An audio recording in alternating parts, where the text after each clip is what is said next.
নমস্কাৰ বন্ধু বান্ধৱীসকল, মই ছফিকুল ইছলাম আৰু আপোনালোকে চাই আছে মোৰ দৰং পল্ট্ৰি ফাৰ্ম ইউটিউব চেনেলত। চ' বন্ধুসকল, আজিৰ পৰা প্ৰায় বহুত দিনেই হৈ গ'ল মোৰ এই ইউটিউব চেনেলত এক্টিভ নাথাকাৰ বহুতকেইটা কাৰণ আছে। সেই কাৰণকেইটা বাৰু মই বেলেগ ভিডিঅ'ত কৈ দিম আপোনালোকক, চিন্তা নকৰিব। আপোনালোকে বহুতে কল কৰি আছিলে, কিন্তু মই সেই কলবিলাকো মই ৰিচিভ কৰিব পৰা নাই, আৰু ৰিচিভ কৰিওনো আপোনালোকক কি ক'ম, যিহেতু ফাৰ্মখনেই পূৰা খালী হৈ আছে, একো বস্তুৱে নাই, পোৱালি ছোৱালী একোৱে নাই। আৰু যিহেতু মই ফাৰ্মৰ পৰা 2-3 মাহৰ কাৰণে অলপ মানে দূৰত গুচি গৈছিলোঁ, মানে ঘৰতে আছিলোঁ, কিন্তু অলপ মানে দেউতা অসুস্থ হৈ আছিলতো, সেই দেউতাক সময় দিছোঁ মানে। চ' সেইকাৰণে মানে ফাৰ্মত লাগি থকা নাই।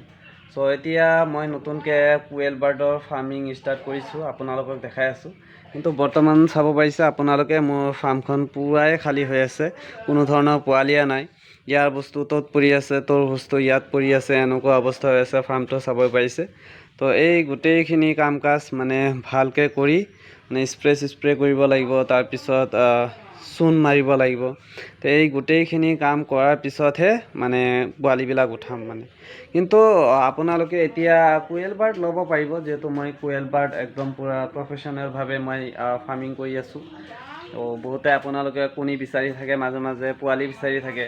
সেইকাৰণে মই ভাবিছোঁ যে চাওঁ, মই নিজেই পেৰেণ্টছ বনাই চাওঁ। আৰু আপোনালোকেও যিহেতু প্ৰাইচটো অলপ কম দামত ল'ব পাৰিব ন, পোৱালি হওক কণী হওক। এতিয়া যদি মই বেলেগৰ পৰা আনি আপোনালোকক দিব লগা হয়, তেতিয়াহ'লে প্ৰাইচটো অলপ বেছি হৈ যায়, হয় না? সেইকাৰণে ভাবিছোঁ যে নাই, মই নিজে প্ৰডাকশ্যন কৰিম, তাৰপিছত আপোনালোকে মোৰ পৰা ডাইৰেক্ট ল'ব পাৰিব। কোনো ধৰণৰ ইয়াতে মানে থাৰ্ড পাৰ্চন ইয়াতে সোমাব নোৱাৰে। যেনেকুৱাকৈ এতিয়া যদি আপোনালোকে আমাৰ অসমত চায়, তেতিয়াহ'লে কি হয়, মানে যোনে উৎপাদন কৰে সি মানে প্ৰাপ্য যিটো মূল্য থাকে সেইটো নাপায়, ন্যায্য মূল্য যিটো সেইটো নাপায়। তাৰ ফলত কি হয়, মিডিল মানুহজন থাকে যে, সেই মানুহজনে মানে লাভটো খাই দিয়ে। যেনেকুৱাকৈ ধৰি লওক, মই টাৰ্কি ফাৰ্মিং কৰি আছোঁ, এতিয়া মোৰ এই টাৰ্কিখিনি বজাৰত বিক্ৰী কৰিব লাগে।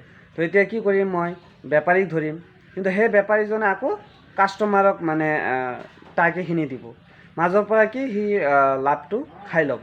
তো সেইকাৰণে আপোনালোকে ট্ৰাই কৰিব যে আপুনি নিজে উৎপাদন কৰিব আৰু নিজে বিক্ৰী কৰাৰ চেষ্টা কৰিব। আৰু আজিকালি যিহেতু ছ'চিয়েল মিডিয়া, অনলাইন প্লেটফৰ্ম, আপোনালোকে অনলাইনৰ মাধ্যমতো বহুত মানে আগুৱাই যাব পাৰে, বহুত কাৰবাৰ কৰিব পাৰে। ইউটিউবত, ফেচবুকত ভিডিঅ'বিলাক আপলোড কৰি থাকিলে হ'ল, তাৰ পৰা মানুহে চাই আপোনাৰ পৰা ল'বই। তো সেইকাৰণে ভাবি আছোঁ যে মই এতিয়া যিয়ে নকৰোঁ কিয়, মই ডাইৰেক্ট আগতে নিজে হেৰি কৰিম, উৎপাদন কৰিম, তাৰপিছত আপোনালোকক দি থাকিম। তাৰ ফলত আপোনালোকেও অলপ হ'লেওতো কমত পাই যাব ন। এতিয়া যদি মই বেলেগৰ পৰা আনি আপোনালোকক দিব লগা হয়, তেতিয়াহ'লে প্ৰাইচটো বেছি হৈ যায়।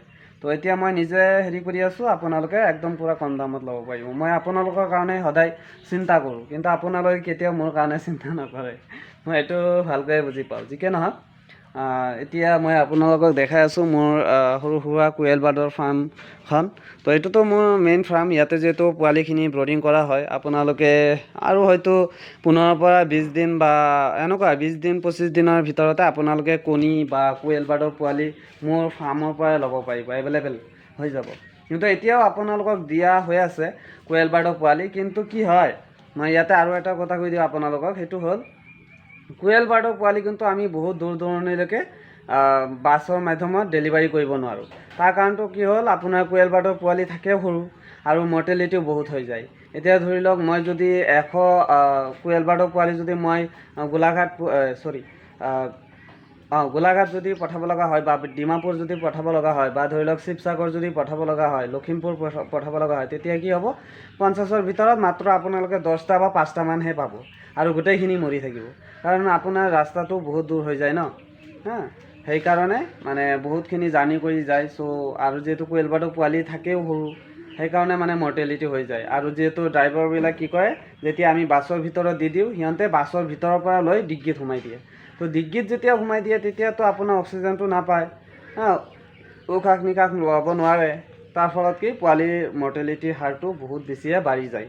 চ' সেইকাৰণে মানে আপোনালোকে যদি ওচৰৰ পৰা কোনোবা চাই আছে, তেজপুৰ হওক বা গুৱাহাটী হওক, চিপাঝাৰ, মঙলদৈ, নলবাৰী, পাঠশালা, বৰপেটা ৰোড, হাউলি, বা ধৰি লওক নগাঁও, হোজাই, এইবিলাক ছাইডৰ পৰা যদি আপোনালোকে ভিডিঅ'বিলাক চাই আছে, যদি আপোনালোকৰ কাৰোবাৰ কোয়েল বাৰ্ডৰ দৰকাৰ হয়, ডাঙৰ কোয়েল বাৰ্ড লাগিলেও ল'ব পাৰিব মোৰ পৰা, বা 20 দিনীয়া 10 দিনীয়া পোৱালি লাগিলেও ল'ব পাৰিব। বৰ্তমানলৈকে কিন্তু অকল কোয়েল বাৰ্ডহে দিয়া হৈ আছে, বাকী টাৰ্কি পোৱালি, গিনি ফলৰ পোৱালি এইবিলাক কিন্তু নাই বৰ্তমান ফাৰ্মত। যিহেতু বাহিৰৰ পৰা পোৱালি আহে, এইবিলাক বাহিৰৰ পৰা অহাও নাই, আমাৰ অসমত সোমোৱাও নাই। চ' এতিয়া ভাবি আছোঁ মই যিয়ে কৰোঁ মানে মই নিজে মানে প্ৰডাকশ্যন কৰিবলৈ চেষ্টা কৰি আছোঁ। যিহেতু মোৰ ঘৰত টাৰ্কি আছে, চাৰি পিছমান আছে, তাৰে ভিতৰত 2টা মেল 2টা ফিমেল, তাৰ পৰাই আকৌ নতুনকৈ আৰম্ভণি কৰি। চ' আপোনালোকে ল'ব পাৰিব আগলৈকে, ঠিক আছে। তো এতিয়া অকল কোয়েল বাৰ্ডহে দিয়া হৈ আছে, লগতে চিল্কি পোৱালিও আপোনালোকে পাই থাকিব। চিল্কি পোৱালি যদি কাৰোবাৰ লাগে, জিৰো পোৱালি ব্ৰিডিং কৰি দিয়া হোৱা নাই বৰ্তমান। যদি চিল্কি পোৱালি আপোনালোকে 0 ডেইছৰ পোৱালি লাগে ল'ব পাৰে, আপোনাৰ 1 ডেইছৰ পোৱালি আৰু ল'ব পাৰে। আৰু বাকী কোয়েল বাৰ্ড, ডাঙৰ কোয়েল বাৰ্ড, তাৰপিছত 20 দিনীয়া 10 দিনীয়া পোৱালি দিয়া হৈ আছে, কিন্তু জিৰো পোৱালি এতিয়া দিয়া হোৱা নাই। যদি ওচৰে পাজৰে চাই বা আপোনালোকে যদি মোৰ ঘৰৰ পৰা আহি লৈ যাব বিচাৰে ল'ব পাৰিব, কিন্তু আগতীয়াকৈ আপোনালোকৰ বুকিং কৰি দিব লাগিব, ঠিক আছে। আগৰ যিটো ছিষ্টেম আছে সেইটো মই অলপ চেঞ্জ কৰি দিছোঁ। এতিয়া আপোনালোকে বুকিং কৰিব লাগিব, বুকিং কৰাৰ পিছতহে মই ধৰি লওক 3-4 জন বা 5 জনৰ বুকিং লৈ তাৰপিছত একেবাৰে মালটো মানে ছাপ্লাই দিবলৈ চেষ্টা কৰিম, বা আপোনালোকে যদি অৰ্ডাৰ কৰে তাৰপিছত মই জনাই দিম আপোনালোকক যে কোন তাৰিখে আহিব আপোনালোকে মোৰ ঘৰত, সেই হিচাপত আহি পিনি আপোনালোকে মোৰ ঘৰৰ পৰাও লৈ যাব পাৰে, ঠিক আছে। চ' এতিয়া আৰু মানে কথা নকওঁ, এতিয়া আপোনালোকক জাষ্ট মই কোয়েল বাৰ্ড যিহেতু উঠাইছোঁ, মানে ৰেডি কোয়েল বাৰ্ড উঠাইছোঁ, মানে যাতে 15 পৰা 20 দিনৰ ভিতৰত যাতে সিহঁতে কণী দি দিয়ে। ইয়াতে মুঠ আপোনাৰ 500 কোয়েল বাৰ্ড আছে ইয়াৰ ভিতৰত। মোৰ এই ফাৰ্মৰ পিছপিনে যিখন বাৰান্দা আছিল, এই বাৰান্দাতে মই কোয়েল বাৰ্ডৰ ফাৰ্মিং দি দিছোঁ। মই এতিয়া বৰ্তমান এই কোয়েল বাৰ্ডেৰে আৰম্ভ কৰিছোঁ। এয়া চাওক, মই জাষ্ট খালি অলপমান দেখাই দিছোঁ আপোনালোকক। এয়া চাওক,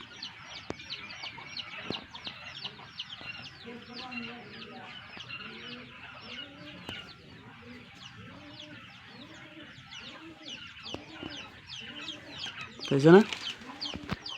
তো এইখনে মোৰ সৰু সুৰা কোয়েল বাৰ্ডৰ ফাৰ্ম, মানে 500ৰে আৰম্ভ কৰিছোঁ। লাহে লাহে এইটো আৰু বঢ়াই গৈ থাকিম, যিহেতু আপোনালোকৰো বহুত ডিমাণ্ড আহি থাকে যে দাদা কণী লাগে, পোৱালি লাগে। চ' সেইকাৰণে ভাবিছোঁ যে মই মোৰ ঘৰৰ পৰাই ষ্টাৰ্ট কৰি দিওঁ। চ' যদি আপোনালোকৰ কাৰোবাৰ লাগে, ইয়াৰ পৰাও যদি মই পাৰোঁ 100 পিচ বা 200 পিচমান বিক্ৰী কৰি দিম। আৰু যিহেতু কেইদিনমান পিছত মই যিখিনি মেল ওলাব, মানে কোয়েল বাৰ্ড ফিমেলহে ৰাখিব লাগিব, ফিমেলখিনিহে আপোনাৰ কণী দি থাকিব। মেল যিখিনি ওলাব সেইখিনি মাংসৰ কাৰণে বিক্ৰী কৰি দিম। যদি কোনোবাই ল'ব বিচাৰে অকল মেল ল'ব পাৰিব দেই।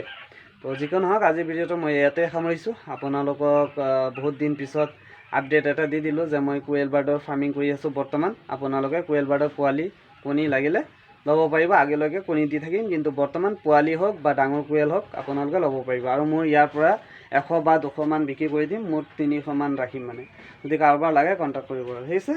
ভালে থাকিব, ধন্যবাদ। আজিৰ ভিডিঅ'টো ইয়াতে সমাপ্ত কৰিছোঁ। জয় আই অসম।